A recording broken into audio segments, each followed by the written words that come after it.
Ne jaga, ne asher or ne school hamesha ekajibese bojlekarate hain, lekan ema kuliyei sab or bizayata mushkil the kyunkwo ekasi condition kasath gdtg sa bohat log samaj spinathi the. You say arfad the avoidance/restrictive food intake disorder. Ya koi simple nakri nathi the, na hai kane kiadat ka issue. Ya ek isa disorder the jime you say bohat cheese and koo kane yasidar lagta the, you say kuch foods key texture or smell sitna intense reaction hoda the kuwo gabrahat or panic feel cardi t. Apni Parani school me you say teachers or kuch close friends ka support milgaya the jo you say samaj leet the or use judge nahi cardi the.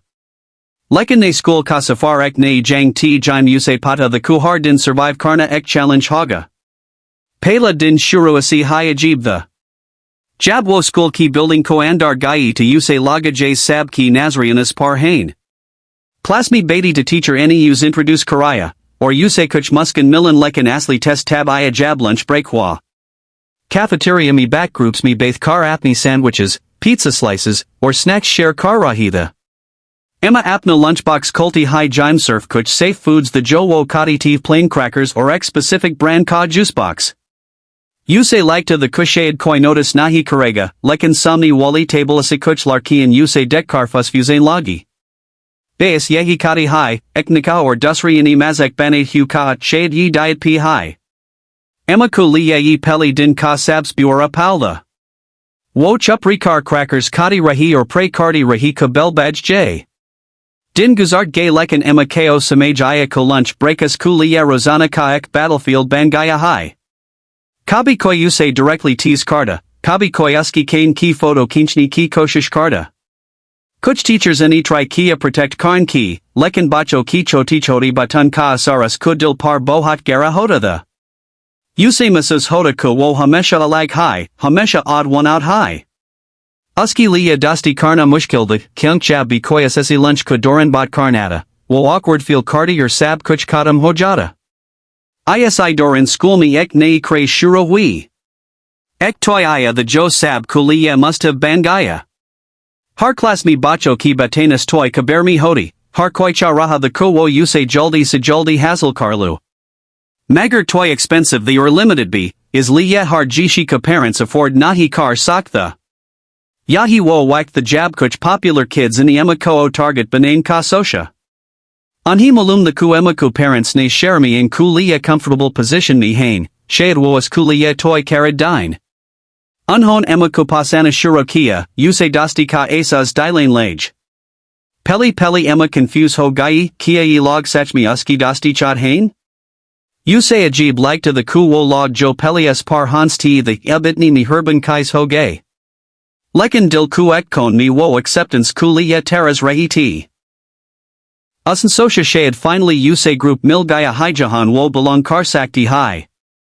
Kuch din tak unhon you say apni circle me shamil raka. Plas projects me you say per banaya, recess me safkata kia, or thodi isai kerdai kai. Emma ko laga kuab shayad zindagi badal rahi hai. Lekin sab ka asli rang tab samni ayajab unhon directly Emma sabat ki or kahaku agar wo unkliya wo toila saketa wo hamesha uski dostrahinj.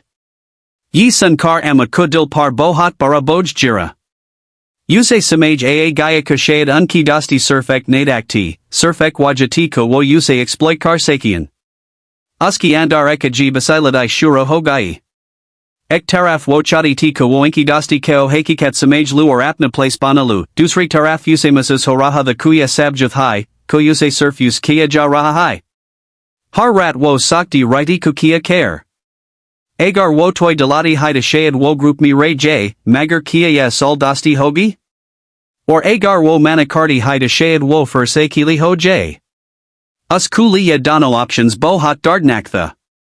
Ya pela bada imtihan the jo yuse ne school me face karna para, surf apni condition kasath nahi, baki apni self-worth kasathbi. The day everything changed came without warning, as tragedies often do. His mother, the quiet anchor who had always understood him more than anyone else, fell ill and within weeks her strength began to fade. The house that once echoed with encouragement and warmth turned heavy with worry, the kind of silence that suffocates. He would sit by her bedside after long practices, holding her hand, listening to her repeat the same gentle wisdom she had always offered, but now her voice carried the fragility of time slipping away.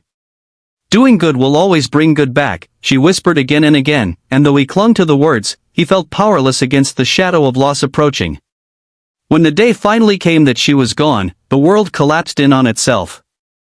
The tennis racket he once dragged to every practice felt meaningless, the court nothing more than painted lines on concrete. He withdrew, unsure how to breathe in a world without her, the grief pressing into every part of him like a weight he could not set down. Friends tried to comfort him, coaches told him to channel his pain into the game, but none of it resonated. He could not understand why he should fight for victories when the one person who truly cared about his happiness was no longer there to see them. Nights became endless stretches of grief, staring at the ceiling, replaying moments with her, her laughter, her advice, the way she never judged him for wanting something different.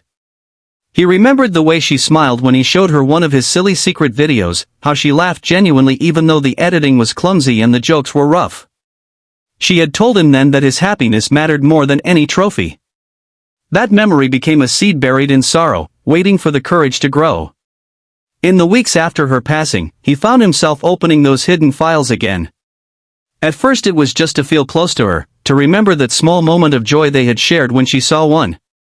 But soon it became more. Editing the clips distracted him from grief, creating silly voices dulled the ache, and imagining new content gave him a sense of purpose that tennis never had. For the first time he allowed himself to imagine what life might be if he stopped chasing a dream that was never his. He thought about how much his mother had believed in kindness, in authenticity, and he wondered if honoring her meant finally living for himself. But stepping away from tennis was not easy. His father still saw him as the athlete destined for success, still pushed him to attend practices and tournaments, still spoke of scholarships and competitions as if nothing had changed. Every conversation between them felt like walking through a storm. He wanted to scream that he was done, that the racket was nothing but a symbol of pressure, that the only thing that gave him peace now was creating. Yet grief made him hesitant, afraid to start another battle when he was already carrying so much. Instead, he split himself in two. By day he showed up to practice, going through the motions like a ghost on the court, but by night he poured his heart into videos, uploading his first few under the name that would one day become known to millions, Socksfor1. The early videos were rough, clumsy edits with awkward jokes, but there was magic in them. A handful of people began to watch, then more, leaving comments that made him smile in ways victories never had. Each subscriber felt like a friend, each laugh like a small piece of healing. Slowly, he began to believe that maybe this was the path he was meant to walk, that his mother's words were guiding him towards something truer than trophies could ever be. He was not chasing medals anymore, he was building a community, spreading joy, and honoring the laughter his mother had seen in him. Yet success did not come without struggle.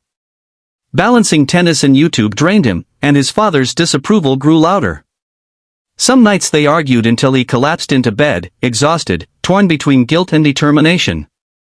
There were moments he doubted himself, moments he wondered if abandoning the safe, structured path of sports was foolish, moments when the grief resurfaced and left him unable to create. But every time he thought about quitting, he remembered his mother's voice, the promise that good would return to those who shared it. That memory pushed him through the doubts, giving him the strength to keep uploading even when views were low and the future uncertain. Over time, his skills improved. He experimented with games, characters, and editing styles, slowly developing the signature humor that would come to define him. He discovered that creating was not just a hobby but a lifeline, a way to process his emotions, to transform pain into something brighter.